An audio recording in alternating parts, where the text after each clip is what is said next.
Hello? You are? Well, I'm pretty good. I'm not getting my strength back very well. Oh, I'm sorry. I met with Everett Dirksen a while ago, and he told me he was sitting next to you this morning. He just enjoyed it and told me we had a nice little meeting.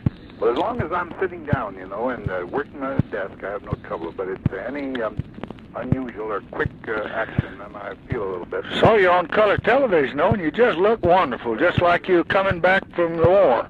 Yeah. I tell you, Mr. President, I didn't want to bother you too much, but I just wanted to make sure there was no misunderstanding. I noticed that a senator the other day questioned why I didn't give you in detail that plan I had for winning the war in Vietnam. And I insisted that I have no plan, that is the responsibility of the President of the United States and not mine. That whenever my counsel has been asked, I have always advocated getting enough to win, because our purpose was noble and proper and so on.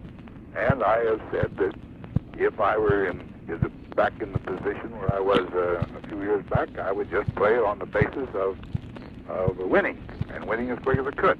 Now, the only thing I've ever said that has any that they can make anything of, and it has to do only with domestic things, I've said, I think the winning of the war should be the #1 priority problem. And I agree with it, and I understand it. You oughtn't to waste 1 minute of your valuable time with what you've got ahead of you to ever call me, because there's been nobody in this government that's been more valuable to me and been more comforting to me than you have, and I'm trying to win it just as fast as I can in every way that I know how, and I know that you won't help me. And if I figured there's one little thing you could do, I'd have good pastor over there in 5 minutes. I wouldn't pay any more attention to Mansfield's speech, and if it hadn't been made, because Mansfield and Fulbright and a good many of them frequently well, they don't know anything. Say these things, and it's all right for them to tell us how to run a war. And then when you say, well, I don't have the information, I don't want to take the president's duty, and I'm not an armchair general off the sideline, and I think that's a very proper position. I have told them in the meetings that at times I've asked your judgment and talked to you about various things, and every time I've found it to be wise and good, and when we could give you the facts and a given situation, ask you if you had any recommendations that you'd give them through channels, and General Goodpasture brings them back. So don't you pay one bit of attention to anything anybody says. If there was a patriot, you are it.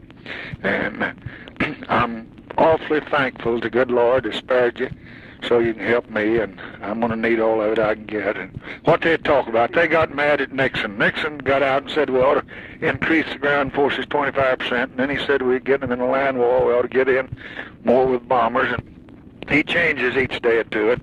And Mansfield got irritated with him, and I don't get irritated anymore. I just kind of like you do. I tell you, Mr. President, what bothers me is this. You see, in the Korean War, these people are trying to say, now you said so-and-so in the Korean War. I said, my friends, no two military situations are the same, and no two political situations. Here is a war that is the most nasty and unpredictable thing we've ever been in, and it's just as much political as military. Therefore, when I said in Korea, I didn't say I'd used atomic bombs. I said that I would no more be inhibited or limited by the gentleman's agreement that had been prevailing up to the time I got there. That if we had to bomb the Yalu bridges or going over to the bases in China where this stuff was coming from, I'd do it. And I'd use whatever weapons were necessary to win. Now, I sent that through 3 different avenues, and we got I said, unless this is going to be done, unless the armistice is signed. Well, now, the conditions, at that time we had a practical monopoly of all bombs. And there was the conditions are not the same. That the war is different, and now they're trying to say, the way they want me to say, wouldn't I raise atomic bombs? I said, nobody could make such a decision except the President of the United States, and I'm not even going to attempt it. That's right. But I just want to point out that I never vary from my stand that this is your responsibility. If I have any ideas that what we should do or could do, I communicate them to you through channels. And whatever I have to say about that may sound critical, it's merely that I want to win the damn war before I could go to the moon or anything else. General, you said what I think, and you told me this. You may have forgotten it, but the first visit you made to my office when I talked to you in Vietnam over in the old executive office building, you told me that you sent word through Dulles to Nehru that you were not going to be bound by any sanctuaries or any weapons, that you were going to do what was best for your country, and you wanted to bring it to an end.